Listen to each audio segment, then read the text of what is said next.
For thousands of years, we've told ourselves a simple story. That humans began as primitive, that we slowly became civilized, that inequality, hierarchy, and the systems we live under today were inevitable. But what if that story is wrong?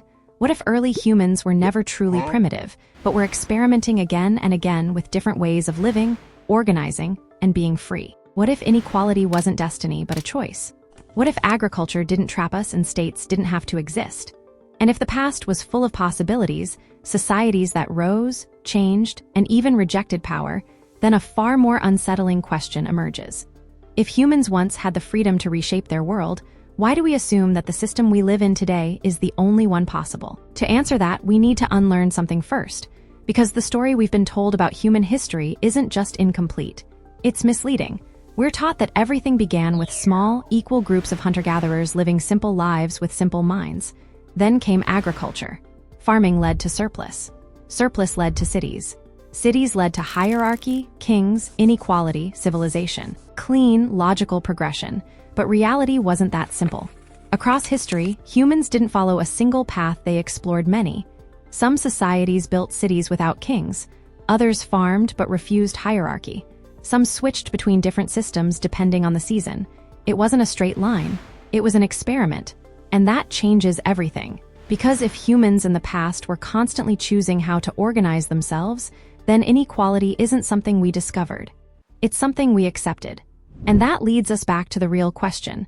Not how did we become this way, but why did we stay this way? So, were these just ideas? Or did societies like this actually exist? Let's look at the evidence. Take Teotihuacan as an example. At its peak, it was one of the largest cities in the world, home to over 100,000 people. A massive, organized urban center. But here's what's strange. There's no clear evidence of powerful kings. No giant palaces dominating the city. No monuments celebrating a single ruler. Instead, what we find are standardized housing complexes, suggesting something closer to shared living, not extreme inequality. A city without obvious rulers. Now consider, one of the oldest large settlements ever discovered. Thousands of people lived there. But again, no signs of hierarchy. No elite tombs, no central authority buildings. Homes were nearly identical. People entered through rooftops. It wasn't a kingdom, it was something else entirely. And then, something even more surprising. Some indigenous societies in North America didn't stick to one system at all. During certain seasons, they lived in small, mobile groups with little to no hierarchy. But at other times of the year, they gathered into large settlements with leaders, structure, and order. They didn't evolve into hierarchy. They turned it on and off. Like a switch. So this wasn't a single path forward. It was flexibility. Choice. And once you see that, the old story starts to fall apart. Because humans didn't just stumble into inequality, we kept creating different kinds of worlds, and then, somehow we stopped. So what changed? Why did we stop? If humans were once this flexible, this capable of reshaping their societies, then something must have locked us in place. Not suddenly, not all at once, but gradually and quietly through the rise of new forms of power. Because across history, three forces begin to appear again and again. The control of violence, the control of information, and the control of belief. At first, they were separate. A war leader might command force, but only in times of conflict. A priest might shape belief, but not control everyday life. A council might organize knowledge, but not dominate others. No one held everything. But over time, something shifted. These powers started to combine. Violence became permanent through armies and enforcement. Information became restricted through writings, records, and bureaucracy. Belief became structured through religion, ideology, and authority. And when all three came together for the first time in history, it became possible to control not just what people did, but what they knew, what they believed, and what they thought was even possible. And that's the difference. Early societies could walk away. They could change. They could refuse. But in these new systems, walking away became harder. Disobedience became costly. And over generations, what was once a choice started to feel like reality itself. Not because it was the only way to live, but because it became the hardest system to escape. So maybe the real turning point in human history wasn't when we built cities, or when we started farming, but when we lost the ability to imagine living differently. And the strange part is, we don't usually notice it, because we're born into it. From the moment we enter the world, we don't choose the system, we inherit it. We learn what's normal. We learn what's possible. And more importantly, we learn what isn't. You can choose your job, maybe your beliefs, sometimes even your identity. But can you choose the system you live under? Can you simply walk away from it the way early societies once could? Or has the cost of leaving become so high that it no longer feels like a real option at all? And this is where the illusion settles in. Because when something surrounds you completely, when it shapes your education, your survival, your future, it stops feeling like a system and starts feeling like reality itself. That this is just how things are, how they've always been, how they must be, but history suggests otherwise. There were times when humans refused hierarchy, times when they reshaped their world, times when they chose differently. So maybe the biggest question isn't about the past anymore. It's about us.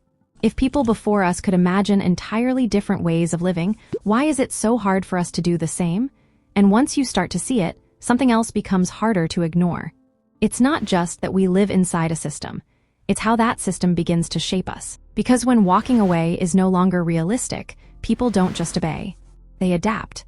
They begin to justify the structure around them, to explain it, to defend it.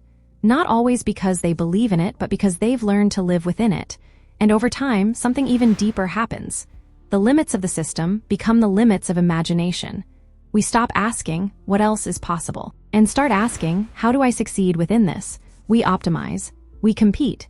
We adjust ourselves to fit the structure instead of questioning the structure itself. And this is where history becomes uncomfortable. Because early humans didn't just live differently, they thought differently. They questioned power. They resisted control. They restructured their societies when things no longer worked. But us? We inherit systems so large, so complex, so deeply embedded that even imagining an alternative can feel unrealistic, or even naive. And maybe that's the final transformation. Not when hierarchy became permanent, but when the idea of changing it started to disappear. And maybe the most unsettling part of all this is that systems like this don't survive on force alone. If they did, they would collapse the moment people resisted. Instead, they survive because people participate in them actively, every day. Not just by following rules, but by reinforcing them. We compare ourselves to others. We measure success using the system's standards.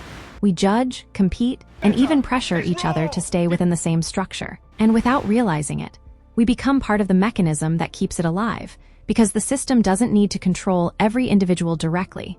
It only needs to shape the environment so that individuals begin to regulate each other. And once that happens, control becomes invisible.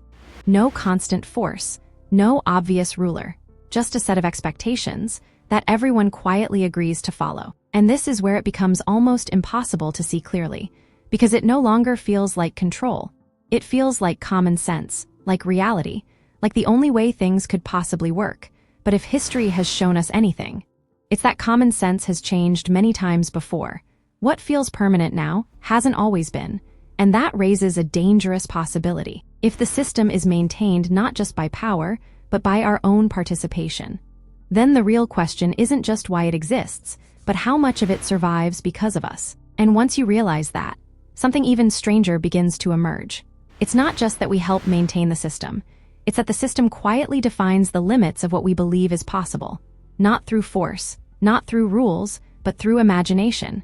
Because every society, past or present, has boundaries. Not just physical ones, but mental ones. Ideas that feel realistic, and ideas that feel impossible. And most of the time, we never question where those boundaries came from. We just inherit them. You can imagine changing your career, your lifestyle, even your beliefs.